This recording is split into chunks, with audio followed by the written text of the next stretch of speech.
Hello friend, मैं पुष्पांशु कुमारी आप लोगों के सामने 1 केमिस्ट्री क्लास 10th का फर्स्ट चैप्टर का लेक्चर लेके आई हूँ। और आज के लेक्चर में हम लोग देखेंगे 3 रिएक्शन, एक अवक्षेपण अभिक्रिया, एक उदासीनीकरण अभिक्रिया और प्रकाश रासायनिक अभिक्रिया। नीचे प्रकाश रासायनिक अभिक्रिया है, जैसा कि आप देख पा रहे होंगे। प्रकाश रासायनिक अभिक्रिया, तीनों अभिक्रिया को एक एक करके हम लोग अभी देखेंगे। तो चलिए स्टार्ट करते हैं अवक्षेपण अभिक्रिया। तो फ्रेंड, अवक्षेपण अभिक्रिया कुछ ऐसी अभिक्रिया होती है जिसमें कोई ठोस प्रतिफल अभिक्रिया के बाद यानी विलयन से अलग होता है।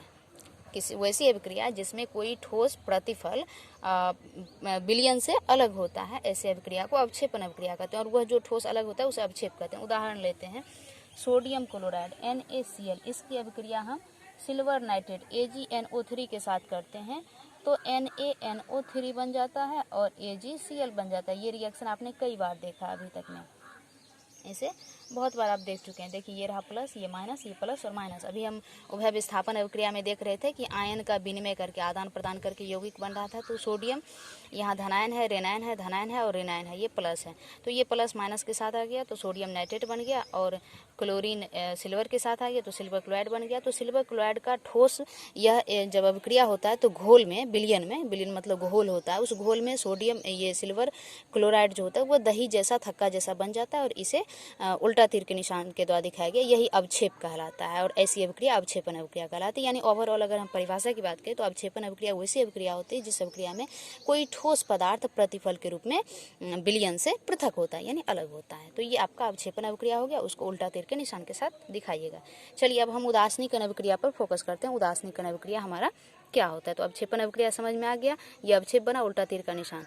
उदासीनीकरण अभिक्रिया न्यूट्रलाइजेशन रिएक्शन वैसी अभिक्रिया होती है जिसमें कोई अम्ल किसी भस्म के साथ अभिक्रिया करके दोनों का प्रभाव नष्ट कर देता है, यानी कि दोनों को उदासीन करता है। उसमें रिएक्शन के बाद ना तो अम्ल में अम्ल का गुण होता है और ना ही भस्म में भस्म का गुण होता है। उदाहरण के लिए बात करते हैं HCl, हाइड्रोक्लोरिक एसिड, इसकी अभिक्रिया हम NaOH, सोडियम हाइड्रोक्साइड के साथ करते हैं। OH बेस होता है, क्षार होता है, और ये अम्ल हुआ और ये क्षार है। अम्ल और क्षार यानी अम्ल और भस्म की अभिक्रिया करते हैं तो लवण बन जाएगा, यानी कि NaCl और H2O बन जाता है, जल। ये हो गया हमारा लवण और जल।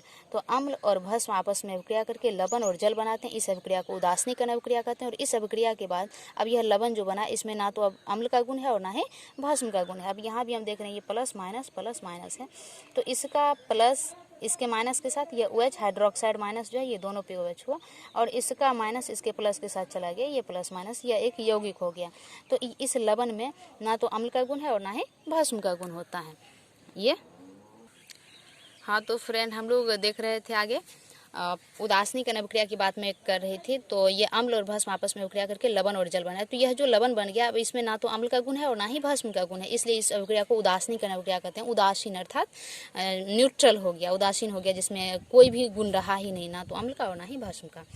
इसका एक और एग्जाम्पल हम ले लेते हैं, सल्फ्यूरिक एसिड H2SO4, इसकी अभिक्रिया हम पोटेशियम हाइड्रोक्साइड यानी KOH के साथ करते हैं। तो यह एक भस्म होता है और अम्ल का अभिक्रिया भस्म से की, तो यहाँ भी क्या हो जाएगा, यहाँ पे हमारा पोटेशियम सल्फेट यानी K2SO4 बन जाएगा और H2O जल बन जाएगा। इस अभिक्रिया को हम बैलेंस कर लेते हैं, यहाँ 2 लगाते हैं, जल 2, हाइड्रोजन 2 हो गया, पोटेशियम में 2 हो गया, तो अब ये बैलेंस है। अब आप इसे देख सकते हैं। तो ये अभिक्रिया जो हो गया इसको उदासीनीकरण अभिक्रिया करते हैं। चलिए अब आगे देखते हैं प्रकाश रासायनिक अभिक्रिया। उदासीनीकरण अभिक्रिया हो गया। प्रकाश रासायनिक अभिक्रिया वैसी अभिक्रिया होती है जो प्रकाश की उपस्थिति में घटित होती है, अर्थात वैसी सभी अभिक्रियाएं जो प्रकाश की उपस्थिति में ही हो पाए वैसे प्रकाश रासायनिक अभिक्रिया कहते हैं। उदाहरण के लिए इसको इंग्लिश में फोटोकेमिकल रिएक्शन कहते हैं। अगर हाइड्रोजन और क्लोरीन की हम बात करें, यानी H2 और Cl2 की बात करें, और इसको अगर मिलाकर और इस मिश्रण को अगर अंधेरे में रख दिया जाए, यानी कि सूरज का रोशनी नहीं दिया जाए, तो फिर इसके बीच रिएक्शन नहीं होगा। तो इसके लिए क्या करते हैं, हम इसके ऊपर सूर्य का प्रकाश देते हैं, और सूर्य का प्रकाश देने के बाद ये अभिक्रिया होता है और HCl बन जाता है, हाइड्रोजन क्लोराइड बन गया। इसी तरह से पेड़ पौधे प्रकाश संश्लेषण की अभिक्रिया जो करते हैं, फोटोसिंथेसिस रिएक्शन जो होता है, यह भी एक प्रकार का प्रकाश रासायनिक अभिक्रिया का उदाहरण होता है। इस अभिक्रिया में क्या करते हैं, हरे पेड़ पौधे कार्बन डाइऑक्साइड गैस वायुमंडल से लेते हैं, और उनका जड़ जो होता है, रूट जो होता है, रूट जड़ को इंग्लिश में रूट कहते हैं, वो जमीन से जल लेता है, यानी कि H2O लेता है, और वायुमंडल से तो वो ले ही लिया, और सूरज के प्रकाश की उपस्थिति में ही चूंकि वो अपना भोजन बनाते हैं, आप तो पीछे के क्लास में पढ़ चुके हैं। तो सूरज का प्रकाश भी इसमें जरूरी होता है, क्योंकि प्रकाश रासायनिक अभिक्रिया है तो प्रकाश की उपस्थिति में ही घटित होगा, और बन जाता है यहाँ पे ग्लूकोज। C6H12O6 और O2 बन जाता है। तो O2 ऑक्सीजन यहाँ पे गैस बन गया। इसको बैलेंस कर लेते हैं, सभी में 6 अटैच कर दीजिए, हो गया ये बैलेंस। तो ये प्रकाश की उपस्थिति में हुई, तो प्रकाश रासायनिक अभिक्रिया का ये उदाहरण हो गया।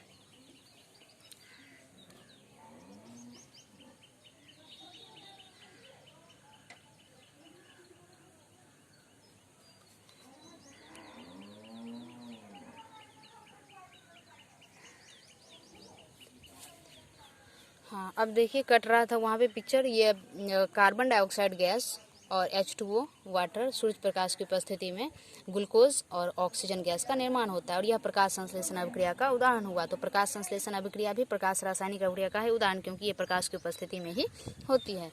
इसी तरह आगे हम बात करते हैं सिल्वर क्लोराइड की बात करते हैं, AgCl। यह भी सूर्य के प्रकाश की उपस्थिति में टूट जाता है। किस में टूट जाता है? तो सिल्वर Ag में टूट जाता है और क्लोरीन Cl2 में टूट जाता है। इसको हम बैलेंस कर लेते हैं, सिल्वर 2। ऐसा ही आचरण सिल्वर ब्रोमाइड AgBr भी करते हैं। इसको भी हम सूर्य का प्रकाश, यहाँ ये दे दिया मतलब वही बात, चलिए लिख ही देती हूँ, सूर्य का प्रकाश। तो ये Ag और Br2 में कन्वर्ट हो जाता है, Br2 में। इसको बैलेंस कर लेते हैं, Ag2 हो गया और सिल्वर ब्रोमाइड 2 हो गया। इसी तरह सिल्वर आयोडाइड AgI की अगर हम बात करते हैं, परहैप्स नहीं दिख पा रहा होगा आप लोगों को, सिल्वर आयोडाइड ये भी प्रकाश की उपस्थिति में टूट जाता है, और टूटने के बाद सिल्वर और आयोडीन में कन्वर्ट हो जा रहा है। इसको भी 2 लगाते हैं, 2 लगाते हैं, बैलेंस हो गया। और फोटोग्राफी प्लेट जो होता है, तो फोटोग्राफी में जो प्रयोग होने वाली फिल्म होती है उसकी सतह पे सिल्वर ब्रोमाइड यानी AgBr का लेप चढ़ा होता है, ये बात ध्यान रखना है। तो चलिए फ्रेंड, वंस अगेन मैं रिपीट कर दे रही हूँ कि आज के टॉपिक में हम लोगों ने क्या क्या पढ़ा। आज के टॉपिक में हम लोग अवक्षेपण अभिक्रिया पढ़े हैं, देख पा रहे हैं आप। उसके बाद हम लोग उदासीनीकरण अभिक्रिया पढ़े हैं और प्रकाश रासायनिक अभिक्रिया पढ़े हैं। चलिए आज का टॉपिक यहीं पे एंड करते हैं।